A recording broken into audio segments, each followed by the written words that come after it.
இந்த பையனை உங்களுக்கு கண்டிப்பா தெரிஞ்சிருக்கும். சொல்றான் அம்மாவோட அக்காமையன்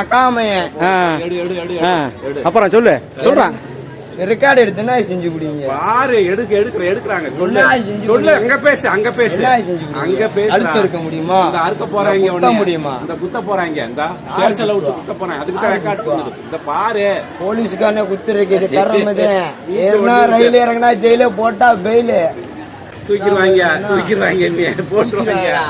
போட்டுருவாங்க பாரு. அந்த தவம் இருக்கிற வரைக்கும் இந்த தவ மயிரை கூட புடுங்க முடியாது.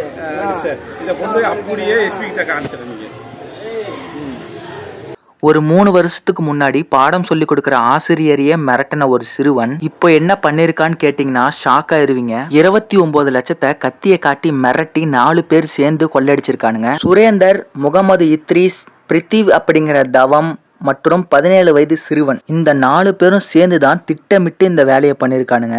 தேனி மாவட்டம் தேவதானப்பட்டியை சேர்ந்தவர் நாகார்ஜுன். இவருடைய வேலையே ஏடிஎம்ல பணம் தீர்ந்து போச்சுன்னா மறுபடியும் பணத்தை எடுத்துட்டு போயிட்டு அதுல ஃபுல் பண்ணிட்டு வர ஏஜென்சி வேலையை தான் பண்ணிட்டு வந்திருக்காரு. திண்டுக்கல் மற்றும் தேனி மாவட்டத்துல 18 ஏடிஎம்களுக்கு இவர் தான் ஏஜென்சியா ஒர்க் பண்ணிட்டு வராரு. இவர் போற அத்தனை ஏடிஎம்க்கு பின்னாடியுமே இவரை ஃபாலோ பண்ணிட்டு போயிருந்திருக்கானுங்க. புது கோடாங்கிப்பட்டி வழியா அவர் போயிட்டு இருக்கும் போது 4 பேர் சேர்ந்து அவர் கழுத்துல கத்திய வச்சு அவர் வச்சிருந்த 29 லட்சத்தை கொள்ளடிச்சிட்டு போயிருக்கானுங்க. இப்போ இவங்களை ரிமாண்ட் செஞ்சு ஜெயில போட்டிருக்காங்க.